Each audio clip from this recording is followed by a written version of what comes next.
You're listening to Real Estate in Bourbon. Whether you like it neat or on the rocks, you're in the right place. And now your host, Dawn Roy.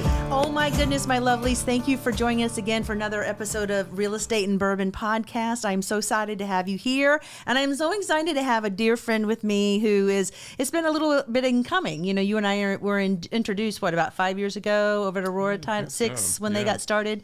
This is my dear friend, Nathan Janocka with Trek Properties. He's a local investor here in Richmond, and I have the absolute pleasure of getting to work with him on a daily basis and drink today as well. It's a good day. It's a good day. Tell us just a little bit about what you do with your investments. I mean, just a little elevator about you. Right now it's mainly flips. I think this year, or rather the past 2 years, have been a great market to flip in. You know, it's been really tough to buy rentals and keep them. Not saying that those deals didn't exist, because they do, but my focus the past 2 years has been nothing but flips. We got into a little bit of mobile home parks, have some multifamily, some single family home rentals, but everything kind of investment related is single family, multifamily, and mobile home parks. Fantastic. I love it. Well, and you and I, the way that you and I started working together was like sometimes you bring a house, sometimes I bring the house, Yep. and you know, on a side note, you know, I'm your sugar mama. That's very true. Hello. I loan you money, right? Yeah, that's very true. Out of your retirement. Out of my out of my solo 401k. For all of you folks that don't know, that is a product for self-employed people. Mm-hmm. And instead of sitting there letting it swill around in the stock market or whatever, I get to actively invest it in real estate or whatever other thing I wish to invest it in. And I choose to invest in real estate with you. And a lot of times you'll procure the home. My money will renovate it. Mm-hmm. And then voila, I get my money back plus some interest, and my wonderful little nest egg grows. And the best thing about that is it comes back tax-free. And it comes back tax-free. So when you grow up and decide to retire... When I grow up, I don't want to grow up, Nathan. I'm not going to, so stop it. Yep. But that is kind of and it really did take time for you and I. I mean, you and I were introduced through mutual friends at Aurora Title, and it took us some time with, you know, going out for coffee, having conversations, meeting at properties, yep, to kind of learn about each other and trust to be built. Because I just don't loan money. So don't even go there, Michael, to anybody. I mean, no dinner. But you know what I mean? And for you to trust me as a realtor that I'm going to take care of the properties that you and I work together on. So excited to, we've got a couple that are going on right now. We do have one that's on the market and hopefully closing here soon. Yeah. And then that one in Scott's Addition is going to be just sweet. That one really will be. I cannot wait for that one. Michael, you're going to have fun on By that one. By chance, was any of these ones with a huge dumpster in the front with 2 boats? That was it. So he shows up to do the photography, and he goes, "Dawn." I said, "Uh-huh." No, I said the video.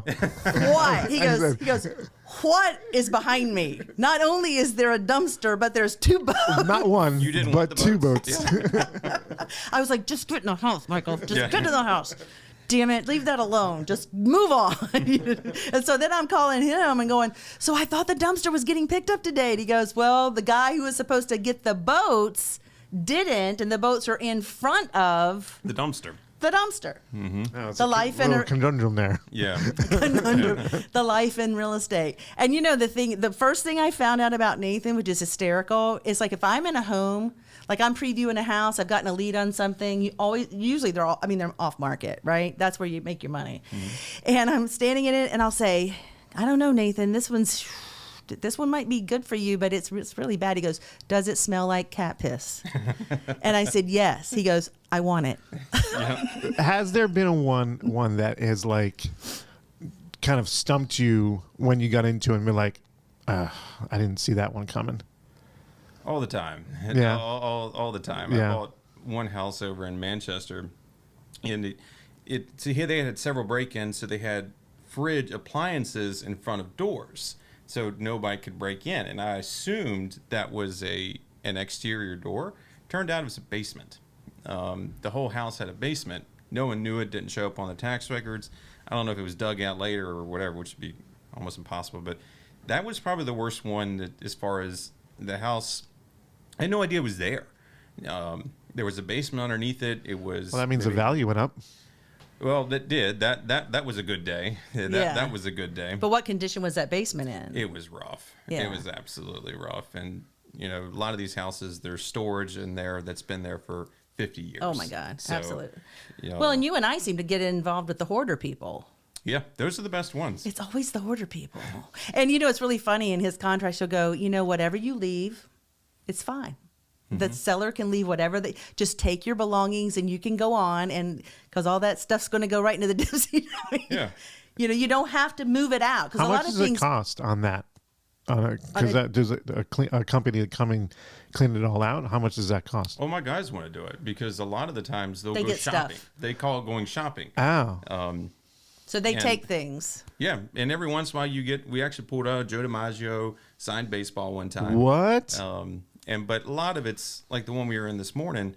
You know, the guys just moved into a rental. They don't have household stuff, so there's Windex, there's laundry detergent, there's bath soaps. You know, all that All stuff. kinds of supplies. There's They're a- just neat. This Yeah. is a video series in itself. I know, it's true. I mean, some of the stuff we walk in is hysterical. I mean, I got a table out of that one in 3 Chopped. Remember that Oh, drop yeah. leaf table? That one's really Yep. cute.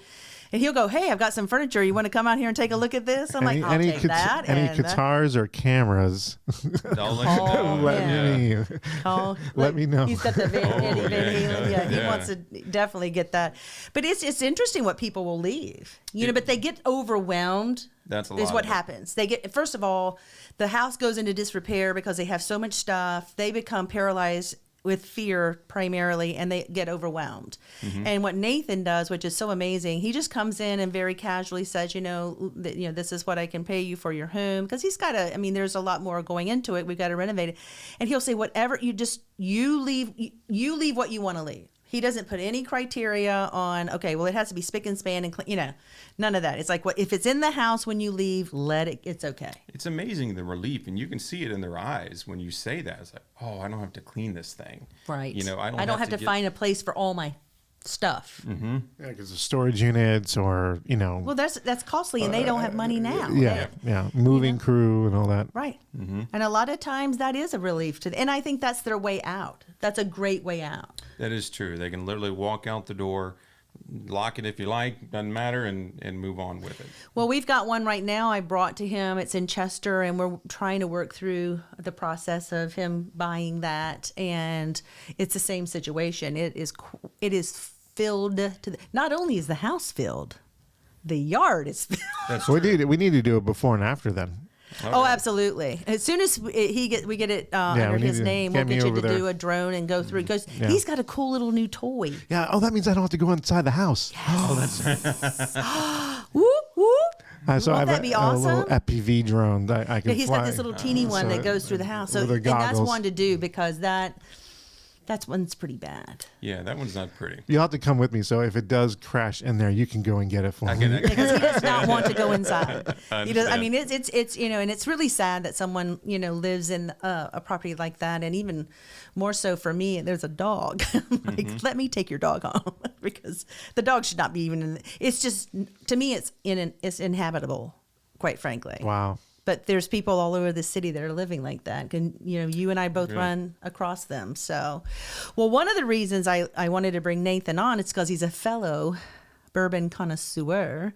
And he has decided to pull something on the Dawn. Yep. And instead of us highlighting a bourbon like I normally do, he has, as you can see, brought in bottles that I've not seen them. And he's lined up 6, so I should be falling off my chair here in the next 30 minutes. Someone's going to have to get me an Uber, and I'm supposed to taste. What do you want? How would you like to do this? No, I mean, I think however you like, but take a sip, a sip or two of each one, and just kind of go down the line. Now, are these bourbons that are usually in your collection that you like? Are Yes, these are some of my favorites in there. There's one kind of higher end one, but most of what you see there is you can get at the ABC store. It's pretty easy to obtain. Okay. Yeah, maybe one or two allocated, but not a ton. I got myself a bottle of Yamazaki whiskey. Oh, okay. It did set me back $150. But $150? Oh yeah. What? Yeah. It's delightful. Well worth the coin. Where'd you now, get that? You don't drink that like I'm not gonna sit there. I might do like a Karen glass like this, like one of these Glen. That was at an ABC store? It was, and it was an allocation. And so if you get on their email list here in Virginia, you get we're doing a drop or we're doing whatever, and there's each store sometimes is allocated specialty bottles that they don't normally carry. And I walked into the one in Bon Air off of Huguenot. Okay. And the guy behind the counter goes, "What are you looking for?" And I'm like, "Yeah, I'm just, getting my normal, Four Roses or, Nelson Brothers, whatever."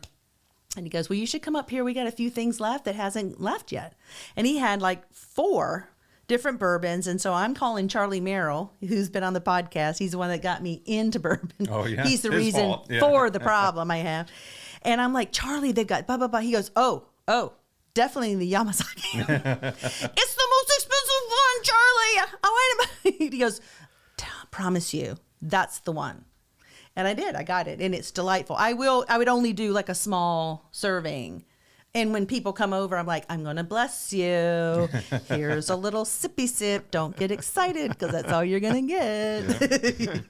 This is $10 right here. Now, if you want the $20 Elijah Craig, you can drink that till you throw up. But okay, so I start on the left side. Start on the right? left. Let's give it a go. See, we should ask her questions and see if they change answers as they go they go along. through. Well, first of all, because I'm gonna be pickled by the time you get here. Yeah. But you did say I didn't have to drink all of it in each glass, No, which then is. your But taste I'm buds will be shot, I'm a yeah. true Southern girl. We clean our plate. No.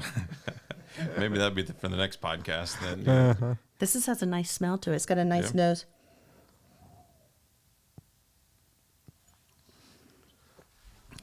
Cue the music, Eddie. Yeah. Smooth on the front. It's got a bit of a spice on the backside. And then we'll rank them 1 to Okay. 6 when you're done there. When I'm laying in the floor. It'll be like man down. There you go. I might get a little piece of. All right, hold on. You need a little piece of chocolate with that? I'm gonna. I'm gonna make notes. So that was number 1, right? Yep. You want an almond? Oh yeah, you got the. Oh my gosh. I'm gonna put a couple of notes on this. All right. You are so funny. All right, let's try the second one. Nope, wrong one. Took it out of. Oh, look, look out of nowhere. Actually, those are the good ones. They're the salty ones. Out of Yeah, nowhere, yeah. we have this food magic. These snacks show up. Okay. And you're gonna tell me which one's your favorite until the end? Yeah. Okay. Yeah, it's one of those things. Like Now, are there I like any? different ones for different things? Are there any scotches? Or they're No. all bourbons. They're all. Yes, they're all. Bourbons. There's no scotch. Right. All right. Second one. Not as much of a nose on that one. Ooh. My. Oh, you like that one? It's like, hello. Good looking. How are you? There you go. What's up? I like that. That one's a goodie.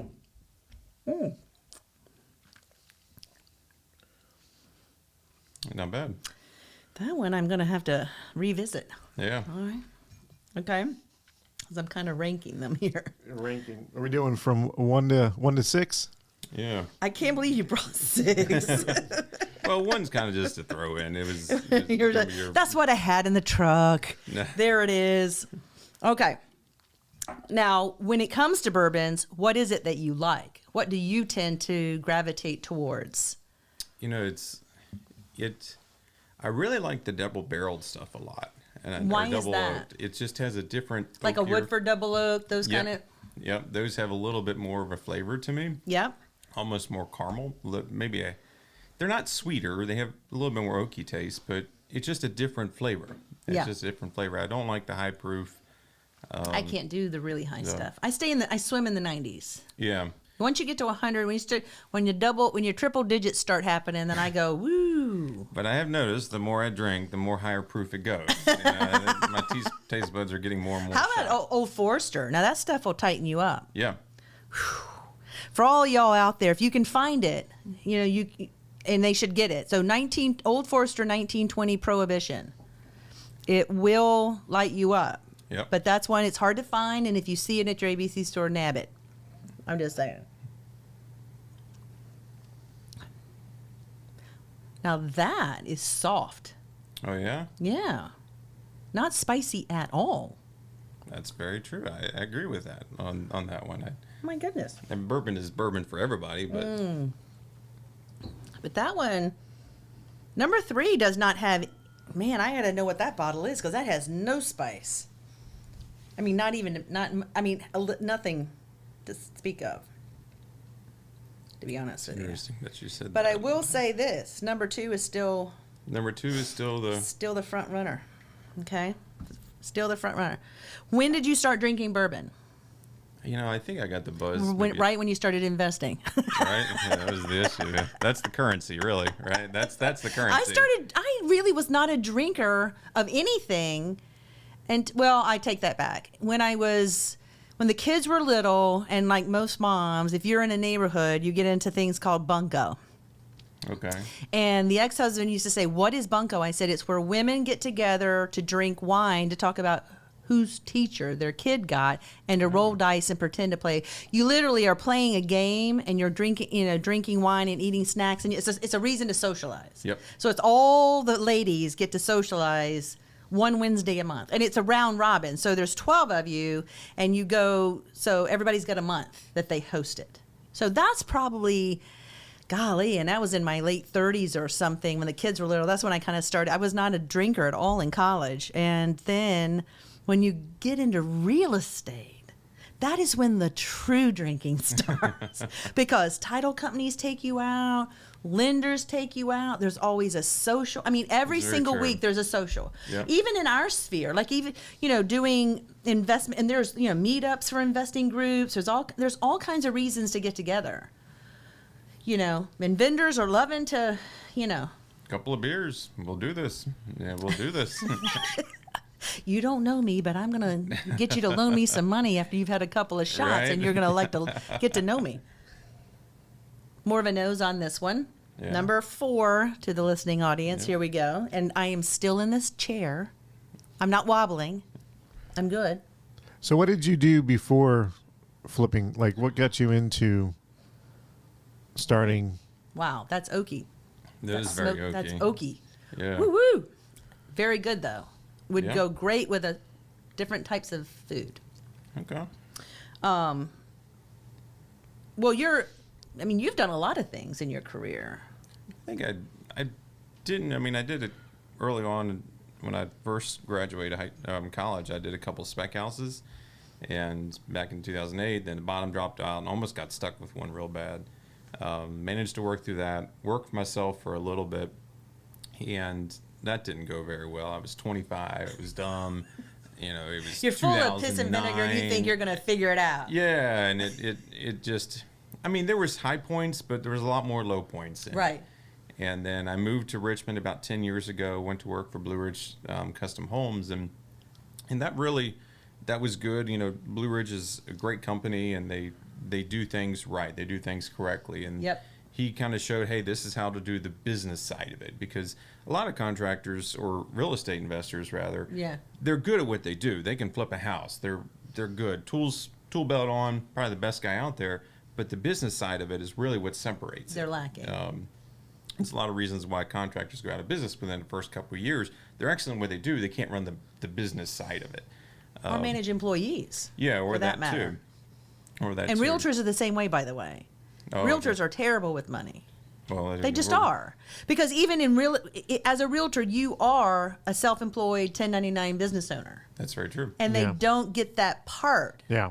You know what I mean? So at the end of the year, they're like, I owe what? Right. You know, and when I mentor newer agents, the first thing I get them to do is, first of all, we're going to get an LLC, we're going to get a EIN, you're going to set yourself up as an entity, you're going to get a CPA, we're going to get a business checking account. And they're like, well, I want to sell a house. I'm like, hold on there, Roscoe, that's coming. Yeah. But you've got to set yourself up so that when you start making money, because the government doesn't like you commingling with your private, like my correct. personal checking account. They don't want to see business in my personal checking account. Yep. They don't mind seeing me, and I like pay myself Auto once draw. a month. Yeah, like a. You know what I mean? And that's one thing that I learned this when I was in dentistry. Oddly enough, I had a really great mentor in the dental community, and he was one of the very few dentists I ever knew who was a good business person and a good dentist. And usually they're the same way. They love doing their little micro dentist stuff, but when it comes to managing personnel and running an office, it's like they don't even. They're not That's paying it. exactly They right. don't even. They Yeah, don't because they want to. in dental school they have literally a half a day about business. Absolutely. Literally, not Because your joking. wife's a dentist. Yeah. Oh, really? Yeah.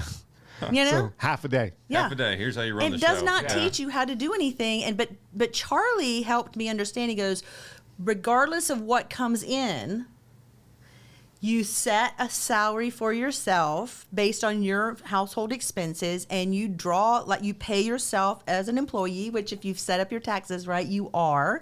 Right. And you set yourself up, and it works for me. I just pay myself the first of each month, my allotment, and I forget everything else is there. I just don't even pay attention to it.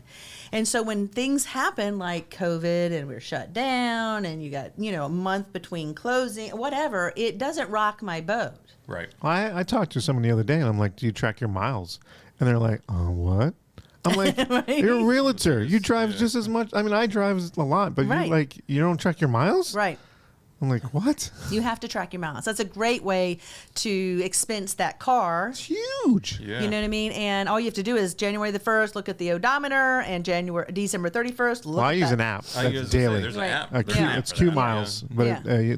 business pleasure. Business, Yeah. but it's Yep. like it tracks me. Then at the end of the year, it has a It- PDF, and it just I just send it print over out. to the CPA. It's fantastic. And then you can do 100% of that because Yeah. normally CPAs would be like, oh, we're not going to do 100% because Well, it's some of it's questionable. personal. Oh yeah. Yeah. But now that they can see the whole data, Right. they have proof, and then they Right. can say, "Oh yeah, we'll be able to."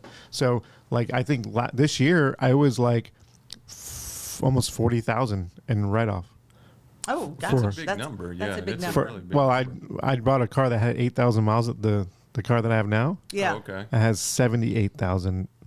Oh, wow. What? Yeah, That's more than I do. Yeah. I have the app. I can pull it That's up. huge. That's how much I drive, Yeah.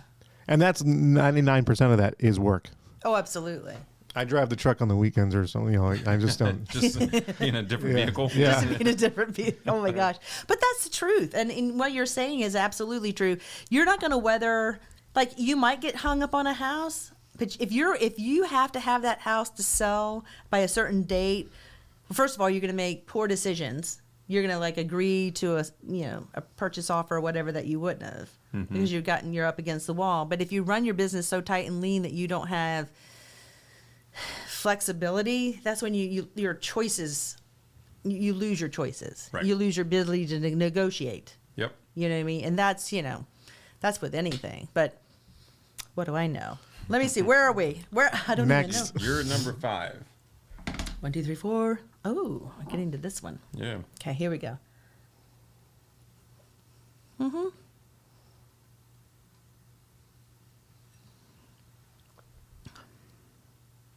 Ooh, that one's going to vie for one of the top spots. Yeah. Very spicy. Ooh, Burns. it's like a The- red hot. Burns. It burns. Is it like a gummy bear? I don't like gummy bears, so I No, would not know. no. Oh my God. What did you do with those? We have it on. It's going to be live. So he got what is it? It's a little gummy bear. It's a nitro gummy bear. It's a nitro gummy bear, and he gave it to Susan and I. We were doing a podcast. It was one- a challenge. and it was a challenge, and we literally all we could do is go It was and a lick it. That's how horrible. It's like a ghost pepper. Oh, my. Gum- Yeah. and so I thought maybe they'd just take a bite, but even just like a little, I didn't realize it was going to be that hot, and they were like tearing up. It was that bad. Oh, it was. We were taking water and going. It's like, where's the ketchup? I need milk. Yeah. Oh, man. That one, right there and there. I'm gonna push those forward. Those are the two I would buy at a store. So the first, Number 2 and number 5. Okay. All right. Very spicy. So now your taste buds are probably about shot. The last one was just a throw in. Okay. Take a walnut. Yeah. Okay, let me do a walnut. No, an almond. This is not almond. What Almond, is this? sorry. Okay. Let me sip a little bit. All right, so how many deals have you got riding right now? What? How many you have active in the process? Probably there's always a handful under contract, and that's the game. Is you want to, for every month, if you're buying 5, you want to be selling 5 or whatever that is. That way it kind of balances out. You keep that ratio. You need the turn. That's Right. the trick. You need the turn. Because you're right. You do make the money on the buy, but you don't. But you don't actually get your cash collect back. it. You got to get your cash back. Correct, until the thing is done. Right. And if you run into, like, for instance, in August was a bad month in real estate here. Not a bad month. I'm sure there's plenty of houses sold, but I really struggled to sell one house. Right. So pulled it off the market, relisted a couple on Labor Day, their weekend after Labor Day, and sold 5 first weekend, rather. Yeah. And that's great. That's a good day. Yeah, that's a good day, but you were also kind of cash poor all the way through August. Right. Because they should have been listed August 20th, but hey, I delayed them to get to another weekend. Right. So it's a game, and that's every Well, investor's it's what game. the conversation you and I have, because it's funny. The last few years, you and I always seem to have something that's coming about. November comes. Like should we wait till the first year? What should we do? Because 1 year that one on 3 Chopped was a Thanksgiving listing. Yep. That took a little while, but that was a whole different market. That was like 2019. Right. Now there really isn't any reason to delay putting a house on the market because there isn't any inventory to compete with. I agree. I think there's... So waiting does nothing, really. You're right. I mean, the market will be better in January, February than it probably is December 20th. Right. But I'm still a big believer that if your house is ready in December, go ahead and throw it up on MLS. Yeah. Let it ride for 2 weeks, see how traction goes. You're not getting any showings. Yeah, if you don't get any showings or anything like that, just pull it back off and throw it back on in January. You lost nothing. Right. You Right. lost Well, nothing. and people are not going to remember either. Yeah, exactly. Well, Put a they different don't. picture up there and you're good. Yeah. Absolutely. And it just, I was looking at the statistics this morning. I mean, we were at 0.9 months of inventory, which is less than a month. Mm-hmm. And now we're at 1.1. And this was, it's a 30-day. So 30 days ago, we were at less than a month. And now we have a whole whopping 1.1 months worth of inventory, which for us, I mean, we understand what that means. But for others, it really means that if everyone stopped listing today, it would literally take just a hair over a month to sell everything that's At on its the current ground pace. right now. Yep. And that's still a very imbalanced market for buyers. Yeah, very much so. I was actually reading an article. Sometimes articles really get my dander because they'll have a really salacious headline. Experts say market going to crash. Literally, that's what the headline was. You read through the article, at the very, very last paragraph, it's like, they still, because of the lack of inventory, do not see any kind of crash. Houses are having to do adjustment on pricing. My theory is because they were overpriced to begin with. That's true.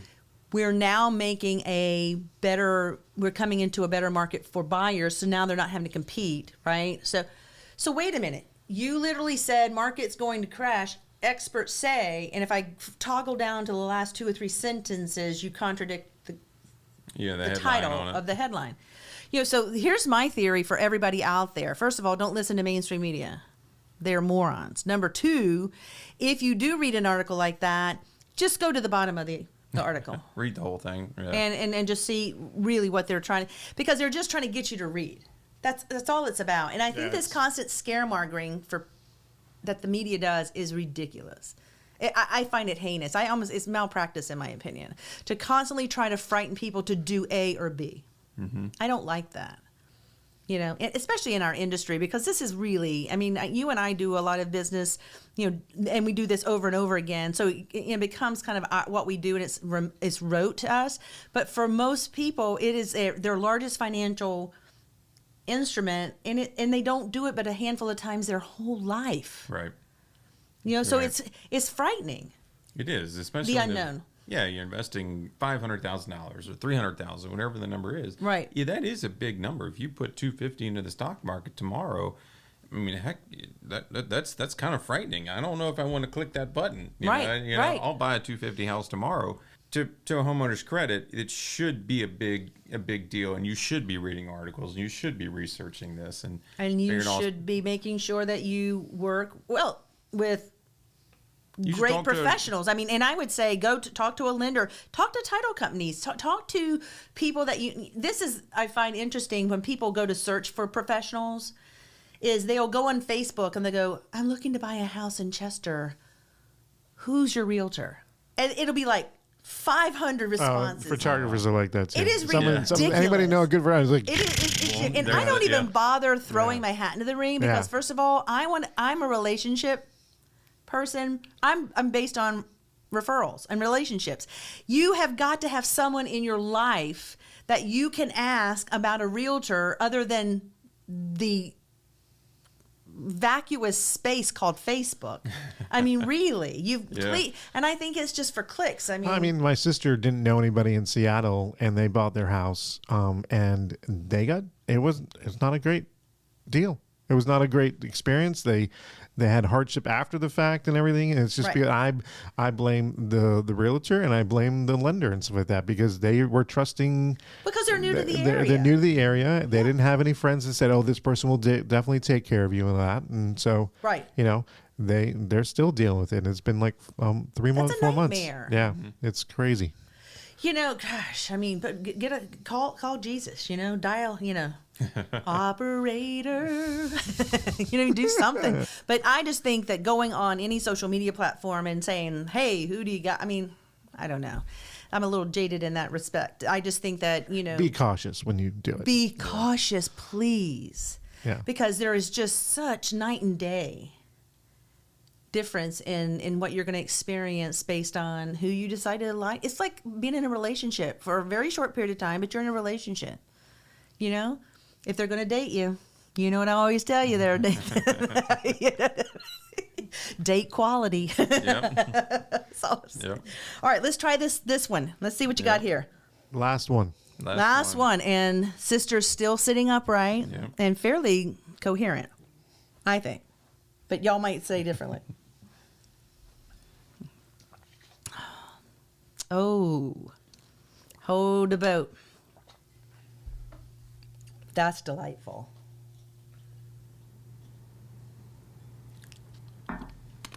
So I have 3 favorites, obviously. 3 that I wouldn't turn down. Okay. I mean, listen, it's like bourbon is like a cookie. They don't make a bad one. Yeah, true. That's good. Let me go back to this one. I think this is the spicier of the 3. Yep.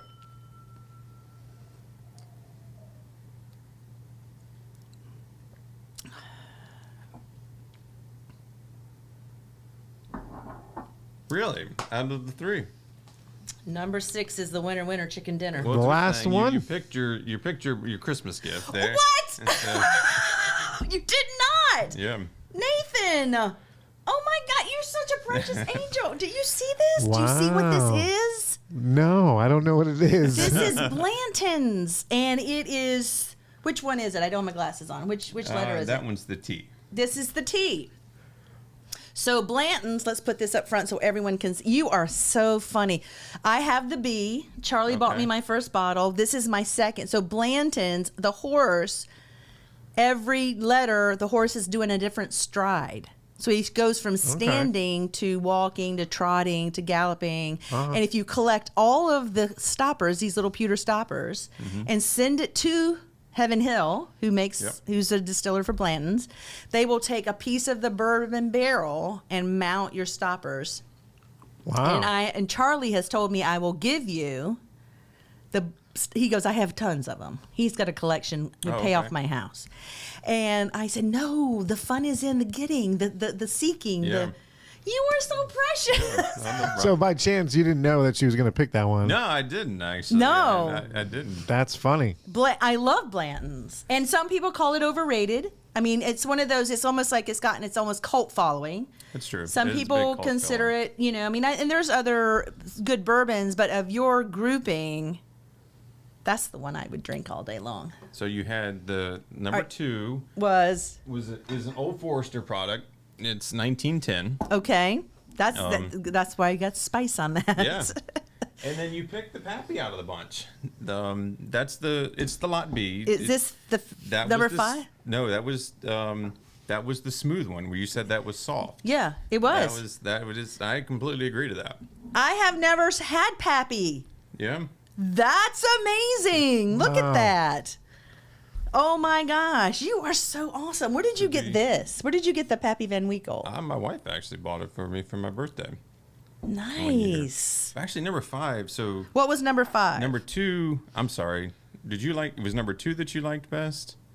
2, 5, and 6. So 2. This is 2, and then I did Woodford- say there was one that's super smooth. Yeah, that was. The double oaked. God, Oh. I've got that in my own collection. Yep. Yeah, that's it.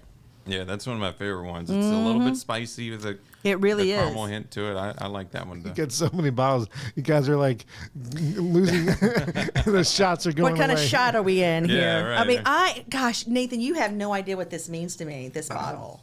I am beside myself, So it was number 1 was Eagle Rare. I love the Eagle. 10-year, right? and then that was 3, 4, so it was 3, and then What that was 4? So that's I still This think is the thumbnail here. Evan White Williams, the But- double oaked, Bring that over. and then the winner for Mama. is Blanton's. So have you? I'll tell you about Eagle Rare. You've got to go to see Mac over at his Perrin Road Oh, he has location. a He's got a sword pick. barrel pick that is unbelievable. Yep. All right, so a little alcoholic. Look, Yeah, there you see go. that? Hey, listen, there's worse habits to have. This to me There is is worse habits. I will there's give you that. to Yep. me, bourbon is about collecting and savoring and the history Yep. of the distillery or whatever. That's what makes this particular endeavor to me so I don't know, interesting. My gosh. So I've had the 1920 Prohibition. I've never had 1920. Pappy. Yep. I have this in my collection. I have the B, and I don't have any Eagle Rare, and I would give my right arm to find a bottle. So okay. every time I go, if you run into one, buy it. I'll Venmo you. It'd be all good. But I'm telling you, the barrel pick that Mac has at his Is really good. So Mac Yeah. McCormick's, it's the big whiskey on Perrin Road. It has got a bar to die for. I told him he needs to take a shot of it and make it into a wallpaper. I would literally do my entire powder room in the picture. It's just because the bottles are beautiful, and Yeah. he has them so arranged. So he's got, the bourbons and the scotches, and and then he has stuff from different countries like India and obviously Japan and just all these different countries who are into bourbon oil whiskeys. You can't call it a bourbon if it's not distilled in the United States, but a lot like in the 70s where wine was starting to make a foothold here in the United States, it was still considered a European product, especially That's fair. a French product. Yep. And they were poo-pooing us, and a lot of great growers got into wine. And now if you look at wine, it's Australia, it's Spain, it's everywhere across the globe. People are doing wine, and I think that's really what's happening with your distilled spirits is you get a lot of other countries who are jumping into the game. Because bourbon is not a Kentucky product, it's a United States product. Right. That's correct. So, golly, this is so exciting. Merry Christmas. Yeah, I was saying it's not even me. Christmas yet. Huh? Yeah, right. It's not even Christmas I yet. know. I'm beside No, myself. it's not You even have Friday no yet. idea. I have now 2 Blantons. I'm on my way. There you go. You got to get Here, the my whole spelling. friend, you're just Cheers. amazing. Yes. The relationship with you has just been, and he has taught me so much about the building process, and and about the renovation process, and has certainly asked my opinion, and I appreciate that. But a lot of times he does things, which one of the things that you do that I think is just brilliant. Cover the window and create more counter space. Oh, Take yeah. the window out. That was only in that one house. Yeah, though. but we're doing it that- over in Scott's Addition for the bathroom. That is true. Which is so much better. Such a narrow, know-nothing bathroom. took the window out, moved the tub. The bathroom grew 2 sizes. Put 2 dishwashers in. Come on. There you go. Go all out. That's Either bougie side. bougie. Yeah. That's Halsley bougie right there. No, I think a lot of houses in Richmond, they were built when they didn't have exhaust fans or anything like that, so they put windows in the bathrooms. Of course. Well, in And- 1922, that's Yeah. all you had to do it. Exactly. So it's in the problem is it's a rot issue, it's a mold issue, and every window that you have in the bathroom, the first thing a homeowner does is goes in there and somehow puts a screen across it or coats it, makes gotta so you make can't it see through. correct. So why do we have it? Just pull it. Yeah. Just pull it. Yeah. And you want to tile up the wall and it's done. One of the houses that we did last year, when did we do that one? The one on Missouri. You picked it up. He picked it up from a wholesaler. Yeah, it was another investor didn't do so hot, or another Well, investor. he had put stuff in it and he couldn't sell it. Yep, the wrong contractor. Contractor didn't do such a hot job. So He sends me over, goes, there's a lockbox on the front door, go check it out. I get in there, I'm like, Nathan, why are all the damn outlets upside down? When you look at an outlet, you want the eyes and the mouth looking at you. Yep. Every one of them was turned upside down, number one. And I did a TikTok on this. There was a cabinet that hung into outer space. It was just like you made a turn on a wall and there was nothing. It was just a cabinet on the wall. And if you open the cabinet doors, it's like whoever hung the cabinets kept trying to go for the stud and missing. So it was like multiple nail holes. it was a line across Yeah. the cabinet. And it just is every 2 inches. And I told him, I said, and where's the refrigerator? That was the Where issue would with you that put a house. refrigerator Yeah, here? that was the issue with that house. So he went in, he got the house, there was a window in the center of It was two a windows. main wall. It was 2 windows. One of them was sink, and then one on a random wall.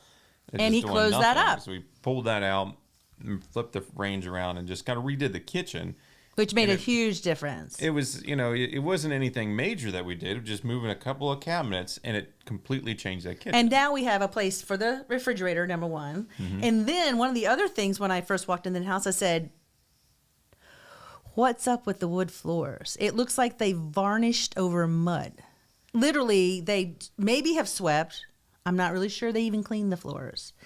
And poured poly and it was just like this undulating, dirty looking It was floor. sticky. It was still sticky. sticky. And I said, you've got to redo the floors. They have to be re-sanded. It has to be done all over again. And then we get upstairs, and he goes, we're standing up there. It's a cape, so you've got 2 bedrooms on either side. You come up this main stairwell, and then they split to 2 main bedrooms, and there's a bathroom up there. And he goes, well, I'm thinking about putting carpet up here. I said, did you just say the C word to a woman? You used the C word. To a woman. I said, Nathan Janocka, this house is not having carpet. It is hardwood floors up here. We are doing the same thing. Yeah. And he was like, well, calm down. I was like, almost like started hyperventilating. I said, you can't put hardwood in these older homes. Carpet in these older homes. It just doesn't fit. And I do think it makes the rooms look larger. And once you did that, it had a cedar lined closet up there. It had a lot of cute features and a very usable basement. It did. That one definitely did. And it sold. Quickly. Boom. Yep. Went right out the door. That was one of those ones where it didn't take much to turn it around, but it was a couple little things, and it was a lot of. It was just poor craftsmanship first time around. Yeah. That you were able to correct. It was the first impression too. As soon as you walk into the house, your boots or your shoes are sticking to the floor. Well, nobody's buying that. Nobody's buying that. You Yes, walk they're around, not. I don't know where the fridge goes. Well, it wasn't. It was a 315, 320 house. That sort of thing. And you've got to have some. There has to be some fit and finishing to validate that price point. Right. It just Right. really does. So I walked out and said, Nathan. He goes, well, the light, the switches being upside down really isn't against code. I was like, it makes me crazy. No, it's good luck. Do what? When you find a house like that, it's good luck. That means it's only can get better from there. It can only get better They from can there. only get better. They can I said, only I get can't better. have these outlets looking at me that way. I can't. It's making me crazy. It's a. I don't know if it's just a symmetry thing. I said, I can't, even though they work, quote unquote, the appearance. I said, buyers are not going to like it. and they're going to think it's a defect. Yeah. You've got to remove that thought process. If they see anything as a defect, it's hard to get over Is that that. an electrician's new day or something? It was like Jim was off dear that day, but Jesus.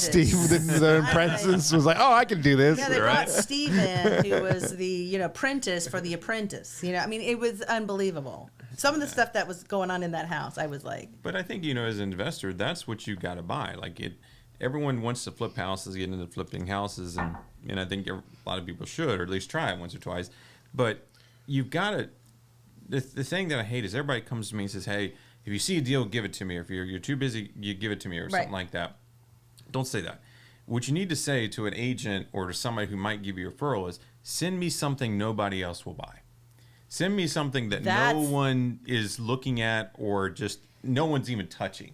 Right. Because, I mean, a deal, sure, we all think that they're deals, but if you say that to somebody else, they instantly go into their mind. If you say it to an agent, instantly what pops in their mind is a house that they showed 3 weeks ago that was absolute junk. Nobody could fix it. It was horrible. right. Oh, no one's going to buy that, so let's go buy that. Yeah. That's what you need to go buy. And then eventually what will happen is then that agent or that referral source for you will send something to you that is a deal. Right. Like, hey, this one's a deal at the get-go. We can go buy that. We don't have to wait for it to be on the MLS for 90 days or something where it's getting tired. Yeah. And then I get to pick it up. Because if a lot of times, and I've been with first-time home buyers a lot, where if you go in the house and the stainless steel appliances are shiny and the granite is, there's granite and white cabinets or whatever, they miss the cabinets not being plumb. They miss the cutout on the flooring. You know what I mean? They miss, and that's what I'm going for. I'm looking straight for the quality of that turn. Right. And they're just looking at the shiny. Yeah. And that it's been staged. You know what I mean? Oh, it looks like Instagram. You know Yeah. what I mean? And I'm like, no. your house needs to, but it yeah. should. I mean, that's of course when you're doing presentation. But when you get down to the nitty gritty of buying, then you need to start going down to that next layer where you're looking at the quality of what's been done. Mm-hmm. And because I've been in some stuff that I'm like, you're not buying this. I'm not putting pen to paper on this one. We are out of here. Oh, but I love the appliances. I don't care. Turn around. Out. Yep. It's like I said. It's almost like a. I've told many people, real estate's like dating. It's like abusive relationship. You're not getting into this abusive. Mama is going to keep you from making a bad decision and getting into an abusive relationship, because I'm telling you, first of all, the punch list is going to be as long as my arm once my inspector gets in here. Yep. It's going to be a shit show. And then I'm going to have to try to get you out of this thing. Mm-hmm. And we're not even going to go there. That's just, please trust me and my experience to tell you, this is not the right one. This is not your boo. This is not your boo. Yeah. You know what I mean? I love it. So if you had to say, what is probably the top one house that sets off in your mind, like it doesn't even have to be that it was yucky or disgusting. The biggest one that was ever the greatest challenge for you, is it earlier in your career or? I think the ones that are trickier to buy, like the rough ones, you walk in, it's a horrible hoarder house. It's just a numbers game. Like, it's going to cost me $3,000 cleaned out, whatever. Doesn't matter what it smells like, just get out. The ones that are trickier for me to buy is the more unique ones. I bought one of the best deals I ever did was a log cabin down in Disputanta on 5 acres and everything else. And you think, oh, it sounds great, but all right, now comp that. You can't. You can't find There's not the any. comp. How many log cabins are in Disputanta? And I mean, you can find a house on acreage, exactly, but not that specific style. exactly. And not everybody wants a log cabin, Right. It's got their own little idiosyncrasies. and that's where you have to depend on the local agent or an agent with knowledge of the area Right. to say, look, you're not going to find a comp for this. But I'm telling you, this is a 350 house. No matter what, it's a 350 Right. house. Or it's, this or that. That's where those are the hardest ones to buy, but they're sometimes the best deals, because a lot of other investors. Is it because it's so unique? It's unique, and a lot of investors have walked away from it or not paid attention to it. Like in Richmond, if there's a 3-2 over on North Side, I can find that exact floor plan one street over and tell you exactly what's going to sell. So 100 times. You know, and those are what you buy, or Right. what you can buy, and you can make decent money at it. But sometimes the little unique ones, you got to be careful on that, Yeah. because you don't want to lose. Just because it's unique doesn't mean it's going to sell for a crazy amount. But it's the ones where you can't sometimes find a comp, but you know by feel this is going to be a Right. X house. And sometimes it's the best ones. Yeah. You know, sometimes it's the best Well, there's ones. just value there. Yeah, there absolutely is. And that's where you got to depend on a good agent to tell you. And that's where you need an agent that kind of, it works with sellers and has been on the buy Absolutely. side too, that they walked in with buyers and they know what buyers are looking for and what they're seeing. Right. They've got their finger on the pulse of what's going on in the Exactly. community and what people are looking for. Yep. It's just like a mutual friend that you referred me to, Adam, who, he reached out to me because he's got something cooking in Powhatan. Mm-hmm. Do I have anybody? And I'm like, dang on straight. I do. Yeah. You know what I mean? And so I'm going to present the opportunity to someone tomorrow, as a matter of fact. And it would be, and in this circumstance, I have to say, you and I being able to bring product or shake the tree and create inventory where there isn't any is a real benefit to people trying to buy homes. Yes. Like, I probably should have bought that house you did Oh, in Bellevue. Yeah. No, I think you Want to talk about cat pee. Let me tell you something. You walked into that house, and we're talking brick, colonial, all hardwood floors, Yep. cat soaked, peed hardwood floors. And you walked in, and it was like you had to have, My worst nightmare. oh yeah. my, My worst nightmare. unbelievable smell. Like you could go in the house for a few minutes at a time, you had to go back out. Okay. Run into the N95 mask. Oh my! Truly, Right. you Yeah. listen. Give me COVID. Okay, I'm not. This is bad stuff. Gorgeous magnolia out in the backyard, huge backyard, Very pretty backyard. and a brick detached garage. I mean, when I think about it, if I had, I could have moved on that. I want one like that. So you're going to be searching for me next year. The timing wasn't right for me because I've got, my brother living with me right now. He's making a transition from You Dallas. could have moved there. I know. My son wants my house. So that's kind of what we're doing. He wants to sell his home next year, move into my house. He wants to upgrade, and we'll just do like family friendly, deals all the way around. But I called you the funniest thing, and it's almost like the radar. It's the timing. I had been going through the MLS and going through back listings, calling agents. Why didn't it sell? What's going on? Blah, blah, blah. And I texted him. I'm like, listen, boo, if you get anything in Bellevue, let me know. And don't you know this son of a gun goes, well, as a matter of fact, here's the lockbox and the house number. Go check it out. And I was like, oh, my God. A year from now, I would have bought the house. Totally a year from now. I think the only issue with that house was it didn't have the true ensuite. It had a Correct. bathroom upstairs at all the bedrooms, so I finished remodeling it. I didn't go for the full Monty and put it right. But That smaller bedroom on the end could have created an ensuite. 100%. Because it's unusable really as it is. Yep. It's really a teeny, when I say a bedroom, everybody has to understand a bedroom in our world means, I think it has to be over, It has to be 8 by 9. yeah, what is that, 90 square feet, something like that? 72, but And, yeah. and a point of egress. It has to have a window to get out. It doesn't have to have a closet. People are like, well, it doesn't have a closet. Doesn't matter. Can you get out, number one, and it's at least 90 square feet. That's the key. And it was just that. It was right there. Yeah. Just that. And you really could close the door off and from the other bedroom make a doorway, and that would have been the bathroom. Yeah, and that would have been the only downside of that house. Is literally, as soon as I remodeled it, sold it to you, you'd have to go back. You had to gut it the whole thing Right. again. But it still would have given me 3 bedrooms upstairs with an ensuite and a full bath up. True.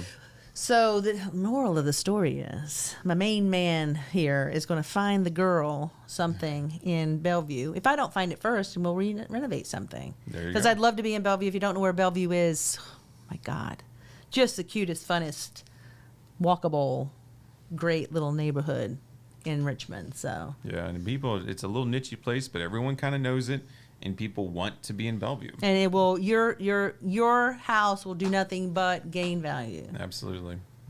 Well, thank you. Well, I have to say, I am feeling warm and fuzzy inside, and I have not tasted 3 of the 6 you brought, and I loved them all. I can't say that any of them was awful. To me, hands down, if I were going to be sitting down with anybody, I would either go for the Blantons or the Woodford Double Oaked. Okay.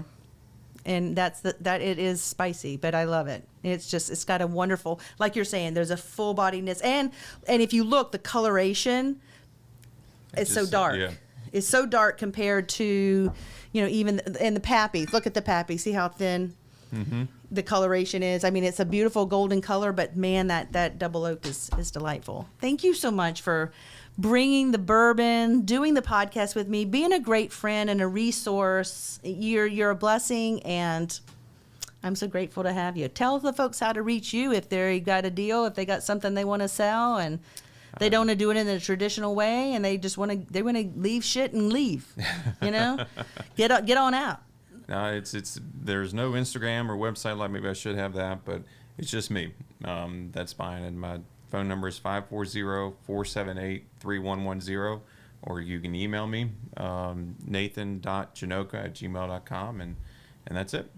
Great. Trek Properties, you're doing some cool stuff, making some houses so awesome and livable, and giving properties to people that otherwise wouldn't have had an opportunity. Well, thank you. I'm so grateful for you. Listen, folks, try one of these bourbons during the holidays. If you don't, I don't know what the dealio is. I want to say thanks to my friends, Eddie and Michael at Studio 77 for making all this possible. They do the best job when it comes to videography and drone work and podcasting. Do it all.